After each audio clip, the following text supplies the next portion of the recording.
Today we're doing our introduction to fairy tales. We are reading two specific authors, and each of them wrote the same story with their own spin on it. So the plots are going to be similar, the characters are going to be similar, but what happens in the fairy tale versions that they wrote are both going to be different.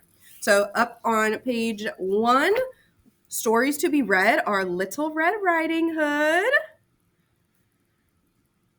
and Sleeping Beauty. Ooh. Mine didn't fit that good. Little Red Riding Hood and Sleeping Beauty. So we're reading it from author 1, the Brothers Grimm. You heard how I said brothers wrong? It was like Bruh. The Brothers Grimm, and their location was Germany. Little Red Riding Hood and Sleeping Beauty, author 1, Brothers Grimm, author location, Germany, author dates for author 1. This is the 19th century, and I always get confused. Like when somebody says 19th century, I feel like that means 1900s in my brain. I know that might sound stupid, but 19th century, that would be them writing in the 1800s. Then author 2 is Charles Perrault. Charles Perrault is spelled weird because he is French, Perrault. And his location, if he is French, is France. Author 2 dates 17th century, which is the 1600s. Let's turn to page 2. Page 2, slide 2. They should line up. Welcome to our fairy tale unit. So in this unit, we are going to learn about two of the most famous authors from the fairy tale genre, which are, number 1, Brothers Grimm, who we just wrote. We're writing them again. Brothers Grimm and Charles Perrault. We're going to talk about where they lived, why that has an influence on the stories that they wrote, and we're going to specifically be looking for magic and fairy tale elements inside of these stories, and then we're going to compare how Charles Perrault and Brothers Grimm's Little Red Riding Hood and Sleeping Beauty are the same and how they are different. So for this last bullet, we are going to compare and contrast how their stories are similar and different. I was about to put same and different. How they same and different. How they similar and different. Jacob and Wilhelm Grimm were brothers from Germany. So these stories were originally written in German. They collected and wrote down folk tales from people in their cities and towns in Germany. And many of these other peoples were telling the stories because they were illiterate. They couldn't read and write. So the Brothers Grimm would go town to town, kind of collect these like cultural tales and stories and then write them down so they could be preserved and saved and passed down from person to person, generation to generation. Is that kind of a little sketchy? Because, like, are you giving these people credit? Not really. Like, they're now the famous authors, Brother Grimm, and none of these stories were actually theirs. They were all stuff that they heard from people in town. So, I don't know. It gives stealing vibes a little bit, but if I guess nobody else could have written them down or chose to wrote them down, or they were illiterate and couldn't, then I guess, I don't know. I always feel a little about it. So they lived in the 1800s, which we said was the 19th century. And they were big and obsessed, excuse me, with caring about history, language, and stories from everyday people. So this is me telling you they would go into town and collect these stories. They really cared about preserving history. And I always say it's sketchy because, like, I don't know. You know what I'm saying. They cared about history, language, language, and stories. And their collected tales were sometimes dark, to where you kind of like, what is going on? But they teach a lesson, even though they are kind of like dark and a little bit twisted. Oh, 8:15. I have somewhere to be at 8:15. So who is Charles Perrault? Charles Perrault was a writer from France. And he lived in the 1600s, which we know is the 17th century, even though that feels weird. He wrote down and adopted older tales for courtly readers. So the kings and the queens. So he, kind of similar to the Brothers Grimm, kind of took like collections of stories, but he remixed them and wrote them down to make them interesting and entertaining, specifically for the rich people, the kings and the queens. Like they don't want to read them peasant stories or be part of the folk tales from the peasants. So he made them specifically for the nobility. So he was bougie.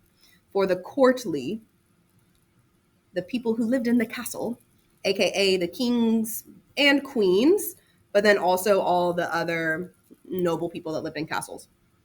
And his version specifically taught three things. So the Brothers Grimm, they were all about history, language, and stories. Charles Perrault was all about lessons, manners, and proper behavior. Lessons, manners, and proper behavior. So one of them obsessed with like history and preserving culture of Germany. And then the French dude, Charles Perrault, obsessed with like all the bougie stuff, lessons and manners. So historical context, the when and why. Why does this matter? With the Brothers Grimm writing in the 19th century, I'm just reading through this because you don't have any blanks. Europe was changing. There was now factories. There was new ideas. There was this interest and shift culturally that people were like curious about folk traditions, and people wanted to preserve those old stories as like all of these things were changing and Germany's growing and people are like, whoa, what is going on? They wanted to like keep that historic classic German feel, which they really like attempted to preserve through writing down these stories. And then Charles Perrault, him writing in the 17th century in France during the 1600s, this is when France has this huge like royal court and this like political vibe that is going on, that everybody wants to please the rich and teach manners and be the most prim and proper they can be. So he was molding his stories to not only let the nobility read, but people who were of lesser, I don't want to say like, I was about to say lesser value, and that sounds crazy. People who are less prominent or less prim and less proper could now learn these things from the stories. So what specifically makes a story a fairy tale? We are on the slide 6 area, and we're just going to write down these bullets. So for something to typically be considered a fairy tale, it's going to include magic or supernatural events. Magic / supernatural events is number 1. Number 2, feature royal characters like kings, queens, princes, and princesses. Well, I can't say that. So royal characters. And I'm gonna write small: kings, queens, princesses. Number 3, there's often a battle of good versus evil, the hero versus a villain, who's right, who's wrong, who's a good guy, who's a bad guy. So shows good versus evil, much like Gilgamesh, much like Beowulf, though they aren't typical fairy tales. They have many of these elements that are shown here. So hero versus villain. Number 4, there's often transformations, people or objects. So I'm going to put transformations, peep / things or objects. And then often they teach stories and morals. Aren't these slides so cute? Like, aren't they? I'm like so obsessed with them. Number 7, slide 7, we're now looking at common fantasy and fairy tale elements. This is going a little bit deeper under the scenes of the first set of bullets we just wrote. So on bullet 1, we're going to fill in the blank with just this first word, and then we have like the specifics after it. So spells, witches, wizards, enchanted objects, magic. Next one down, castles, kings, queens, princes, princess, royalty. Helpful heroes, dangerous foes. That's our good versus evil. Animals becoming people or changing form. That's that transformation we talked about. And then two more. Animals that speak or help trick characters. So talking animals is super common. Think of like Disney movies.